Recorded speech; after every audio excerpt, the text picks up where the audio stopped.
You know, it's this racism stuff, especially during this football season. It is nonsensical. It is crazy.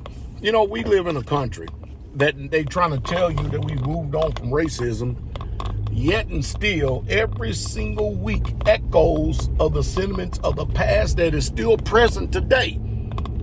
Now, y'all know I did a video where TCU fan base was hollering racial obscenities and dropping quite a few F-bombs on Deion Sanders in Colorado a week or two ago, right?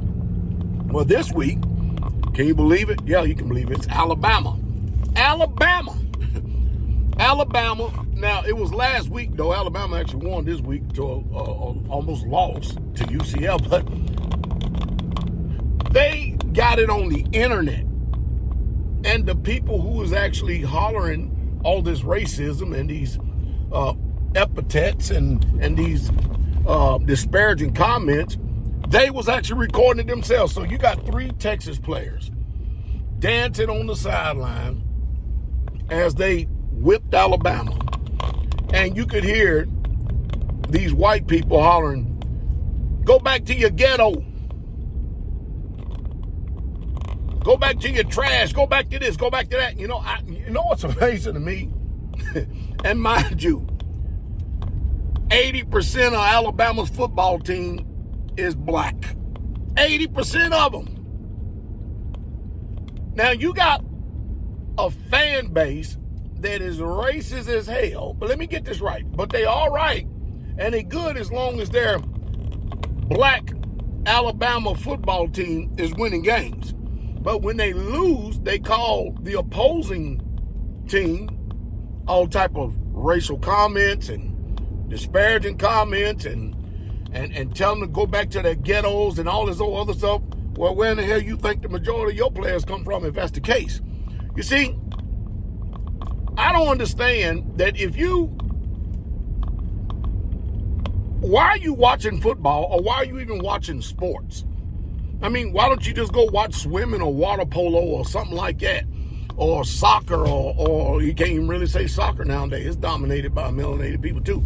But why don't you go watch something like polo or tennis or something like that and go there and get all passionate about them sports? But how the hell can you sit up there and holler out all these racial obscenities towards a school that whipped your school, Alabama? And mind you, I didn't like Alabama football. And this racism that is so deep down inside of your cells, of your generation, like a cancer. How do you be racist when the majority of your football team is racist? I mean, it's black. When the majority of your football team is black, how do you be racist? Stop watching football. Stop going to the games. Why do you even go? Because all you're going to see is a bunch of black folks out there playing football, and out of which you're cheering and worshiping. It is off the chain. Now, the problem is that, I mean, you can tell that these kids, these children, that's what they call them today, in college, they learn this behavior from their parents. And it just stems over because they don't have any discipline to know when to shut up. And they can't even hide it today.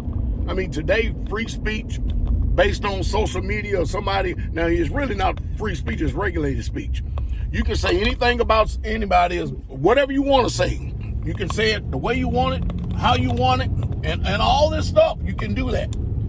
But when you start talking about the alternative lifestyle and all this other stuff, then they have issue and troubles. All of a sudden, it's offensive. But they never run in front of the cameras. It always got to be bought up by people like me and other melanated people to tell you how racist this country still is. And it still is. I know it is.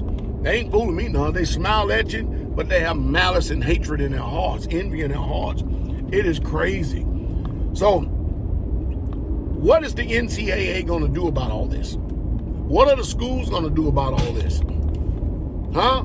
I mean, because the truth is you can't stop racism at these sporting events on a grand scale anyway. But to sit up there and to be calling and shouting obscenities to other melanated black people at the opposing team, Texas, because Texas whooped Alabama rear end, and then out comes your true color, because remember, out of the abundance of the heart, the mouth speaks.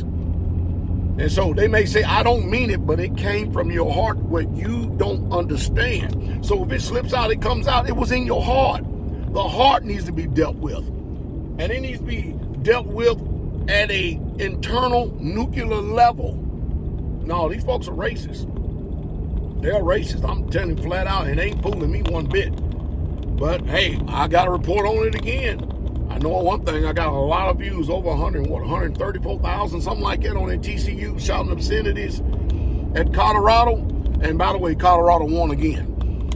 Well, now we're getting ready to see what Colorado really got, because the tough part of the schedule is coming. They could easily, just as easy as they didn't easily reel off 3 wins, but they can easily reel off 3 losses real quick, because they got Oregon and USC coming up, and that ain't no cakewalk. But we'll see. We will see. Wow.